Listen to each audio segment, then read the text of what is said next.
नालायक, सुबह के 8 बजने को है, तुझे एग्जाम नहीं देना क्या? थोड़ी देर और सोने दीजिए ना पापा। तू उठता या फिर मैं तेरे ऊपर पानी फेंकूं? रोज गधों की तरह सोता रहता है, पेपर की कोई टेंशन ही नहीं है। और एक हमारा समय था जब हम पेपर में फेल होने के डर से रात भर पढ़ा करते थे, सो ही नहीं पाते थे। तो क्या आप उसका बदला मुझसे लेंगे? मैं 15 मिनट बाद उठ जाऊंगा, आप प्लीज जाइए, मुझे डिस्टर्ब मत कीजिए। इतना कहकर रौनक रजाई ढककर फिर से सो जाता है। तू ऐसा नहीं मानेगा, रुक मैं अभी पानी लेकर आता हूँ। बस फिर क्या था, इतना कहकर वो भागते हुए बाथरूम में जाते हैं और पानी की एक बड़ी सी बाल्टी लाकर रौनक के ऊपर फेंक देते हैं। पानी पड़ते ही रौनक झट से उठ जाता है। ये आपने क्या किया पापा? अब तो उठेगा नहीं तो यही करना पड़ेगा ना। वैसे थैंक्स डैड, आपके कारण ना अब मुझे नहाने की भी जरूरत नहीं पड़ेगी। चलिए अब आप माँ से बोलकर मेरे कपड़े निकलवा दीजिए, तब तक मैं ब्रश कर लेता हूँ।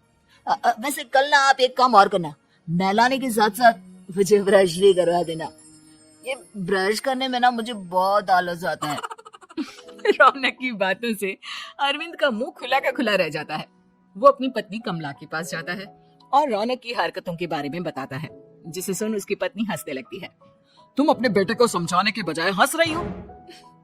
रौनक बच्चा है, धीरे धीरे सुधर जाएगा, आप क्यों उसके पीछे पड़े रहते हो? अभी नहीं सुधरेगा तो कब सुधरेगा? 10वीं क्लास में है रौनक, वो अब कोई बच्चा नहीं रहा। अरविंद के इतना बोलते ही वहाँ रौनक भी आ जाता है। क्या डैड, मैंने आपको एक काम दिया था, वो भी नहीं हुआ आपसे। अरे क्या हुआ बेटा? माँ, मैंने डैड से बोला था कि वो आपको बोलकर मेरे स्कूल की यूनिफॉर्म निकाल दे, लेकिन मेरे पीछे पड़ने के अलावा इनसे एक काम ढंग से नहीं होता। देख रही हो कमला, देख रही हो अपने लाडले को? अरे आप चुप रहिए जी। चलो बेटा, मैं तुम्हें कपड़े निकाल कर दे देती हूँ। बस ऐसे ही साल पर साल बीतते जाते हैं, लेकिन रौनक के रवैये में कोई बदलाव नहीं आता। वो पहले से भी ज्यादा आलसी और पूरी तरह अपने माता पिता पर निर्भर हो जाता है। 2 साल बाद पता नहीं कहाँ गायब रहता है पूरे दिन, अब तक तो आ जाना चाहिए था। अरे आप इतनी फिक्र क्यों कर रहे हो उसकी? दोस्तों के साथ खेल रहा होगा, आ जाएगा अभी। ये कोई टाइम है खेलने का? 10 बजने वाले हैं, इतनी रात में कौन खेलता है? कमला कुछ कहती उससे पहले ही रौनक वहाँ आ जाता है। मम्मी जल्दी से खाना लगा दो, बहुत भूख लग रही है। तुम्हें तब तक खाना नहीं मिलेगा जब तक तुम बता नहीं देते कि इतनी रात गए कहाँ से आ रहे हो। ओ प्लीज डैड, अब आप एसीपी प्रद्युमन बनकर मेरे सर पर बंदूक लेकर मत बैठ जाना। अपनी फालतू की बकवास बंद कर और बता कहाँ से आ रहा है। माँ अब समझाइए ना डैड को। बता देना बेटा, इनको भी तसल्ली हो जाएगी। आप बोल रही हैं तो बता देता हूँ, मैं दोस्तों के साथ मूवी देखने गया था, इसलिए देर हो गई। तो इन सब चीजों में मेरे पैसे उड़ाता है? कभी 1 रुपया कमाने के बारे में सोचा है तूने? जब देखो हवा की तरह पैसे उड़ाता रहता है। माँ अब आप इन्हें चुप करा दीजिए, वरना ना मुझे गुस्सा आ जाएगा। अच्छा क्या कर लेगा? बता ना क्या कर लेगा तू? वैसे बात तो ठीक ही है, मैं कर ही क्या सकता हूँ, पैसे तो फिर भी मैं आपसे ही मांगूंगा ना। चलिए अब ये सब बात छोड़िए और मम्मी मेरे लिए खाना लगा दीजिए। अभी लगा देती हूँ बेटा। मैं बता रहा हूँ कमला, एक दिन ये ऐसे ही बिगड़ जाएगा। उफो, आप क्यों इतना पीछे पड़े रहते हो मेरे बच्चे के? बात की बाद में देखेंगे, अभी आप शांति से उसे खाना खाने देंगे। अगले दिन, डैडी मुझे 10,000 रुपए चाहिए। हाँ? अब इतने पैसे क्यों चाहिए तुझे? डैड आप बिना सवाल किए कभी पैसे नहीं दे सकते क्या? जब तक तू बताएगा नहीं तुझे पैसे भी नहीं मिलेंगे। अरे अब आप अपने बेटे को पैसे भी नहीं दे सकते? नालायक, तेरी उम्र के लोग नौकरी करते हैं और एक तू है जो नौकरी करने का नाम ही नहीं लेता कभी। आप लोगों के होते हुए भला मैं नौकरी क्यों करूं? अरे हम कब तक पैसे देंगे तुझे? तुझे भी तो अपने पैरों पर खड़ा होना होगा ना। कौन सा उधार के पैरों पर खड़ा हूं? अपने ही तो पैरों पर खड़ा हूं मैं। इसी तरह रौनक दिन प्रतिदिन लापरवाह होता जाता है। उसकी लापरवाही को देखते हुए अरविंद और कमला अपने बेटे की शादी कराने का फैसला लेते हैं और 1 महीने के अंदर अंदर ही रौनक की शादी मेघा नाम की लड़की से करा देते हैं। शादी के कुछ दिन बाद, रौनक मुझे एक अच्छी सी साड़ी चाहिए, आप ला दोगी ना? हाँ क्यों नहीं, कितने तक की आती है साड़ी? यही करीब 5,000 तक की।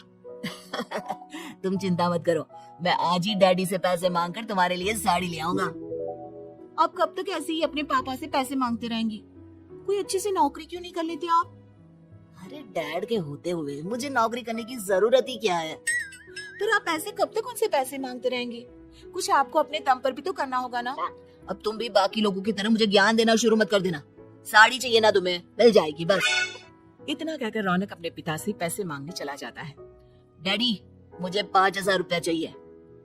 अब 5,000 क्यों चाहिए तुझे? वो मेघा को साड़ी चाहिए थी। अरविंद आगे बिना कुछ कहे चुपचाप उसे पैसे निकाल कर दे देता है।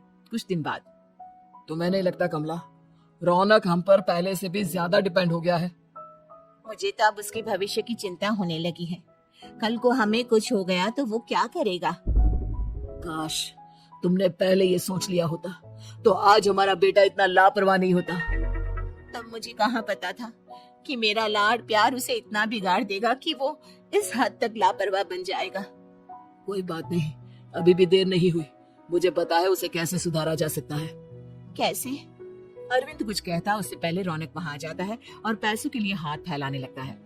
डैड मैं और मेघा बाहर घूमने जाना चाहते हैं। अरे वाह, ये आज सूरज कहाँ से निकला है? Dad please. अच्छा चलो अब मुद्दे की बात करो। मुझे अब 25,000 चाहिए। अब तुम्हें 1 रुपया भी नहीं मिलने वाला। अगर तुम्हें पैसों की इतनी ही जरूरत है तो कोई ढंग की नौकरी कर लो। मम्मी आप कुछ कहिए ना डैड को। बेटा वो गलत क्या बोल रहे हैं? ये सब हम तेरे भले के लिए ही तो कर रहे हैं। मम्मा मैंने बताया ना आपको, मुझे नहीं करनी कोई जॉब वॉब। तो ठीक है, निकल जाओ हमारे घर से। तुम्हारे जैसे लोगों के लिए मैंने ये घर खड़ा नहीं किया है। जितना ये घर आपका है ना उतना ही मेरा भी है। मैं कहीं नहीं जाने वाला। जाना तो पड़ेगा ही तुझे, क्योंकि अब मैं तेरा कोई भी खर्चा नहीं उठाने वाला। ठीक है मत उठाइए मेरा खर्चा, मैं अपने दम पर भी जी सकता हूँ। तो बेशर्मों की तरह अब तक यहाँ क्यों खड़ा है? अपना सामान ले आओ, निकल जाए यहाँ से। रौनक पैर पटकते हुए वहां से चला जाता है। घर से निकालना जरूरी है क्या उसे? बिना पैसों के कौन रखेगा उसे किराए पर? अगर उसका भविष्य सुधारना है तो हमें अपने दिल पर पत्थर रखकर ये कदम उठाना ही होगा। दोनों बात कर रहे होते हैं कि रौनक अपनी पत्नी के साथ एक बड़ा सा बैग लेकर घर से निकल जाता है, लेकिन घर से बाहर उसे कोई भी मुफ्त में अपने घर किराए पर नहीं रखता। अंत में थक हार कर वो फिर से अपने घर चला जाता है। क्या हुआ? थोड़ी देर पहले तो दहाड़ते हुए घर से निकला था, अब क्या हुआ? नहीं रखा ना किसी ने तुझे किराए पर? डैड प्लीज, मैं कुछ दिनों में कोई अच्छी सी नौकरी शुरू कर दूंगा। आप तब तक तो हमें रख लीजिए प्लीज। सुबह से रात हो चुकी है लेकिन कोई हमें रखने को राजी नहीं है। अब आप ही बताइए, इतनी रात को मैं मेघा को लेकर कहाँ जाऊंगा? ठीक है ठीक है, बहू की वजह से मैं तुझे घर पर रख रहा हूँ, लेकिन तू इस घर में एक बेटे की नहीं बल्कि एक किराएदार की हैसियत से रहेगा। 3 महीने है तेरे पास। इन 3 महीनों के अंदर अंदर मुझे तेरी पहली तनख्वाह हाथ में चाहिए, समझ गया? पक्का डैड, इन 3 महीनों के अंदर अंदर तो कोई बढ़िया सी नौकरी ढूंढ ही लूंगा मैं। ऐसे ही धीरे धीरे समय बीतने लगता है और अरविंद के दिए 3 महीनों में से 2 महीने बीत चुके होते हैं। पापा जी ने हमें 3 महीने दिए थे, जिसमें से 2 महीने तो बीत चुके हैं। अब ये आखिरी महीना बचा है। अरे तुम चिंता मत करो, आज मेरा ना 2 जगह इंटरव्यू है, दोनों में से कहीं ना कहीं तो जॉब लग ही जाएगी। अच्छा, all the best. Raunak interview के लिए निकल जाता है, जिसके बाद शाम में रौनक घर आता है। कैसा गया इंटरव्यू? आपकी नौकरी लगी या नहीं? अरे पहले सांस तो ले लेने दो अच्छे से। बताइए ना, मुझसे तो जरा भी इंतजार नहीं हो रहा है। वो दरअसल बात यह है कि मेरी नौकरी तो लग चुकी है लेकिन पैसे बहुत कम है। कितने पैसे हैं?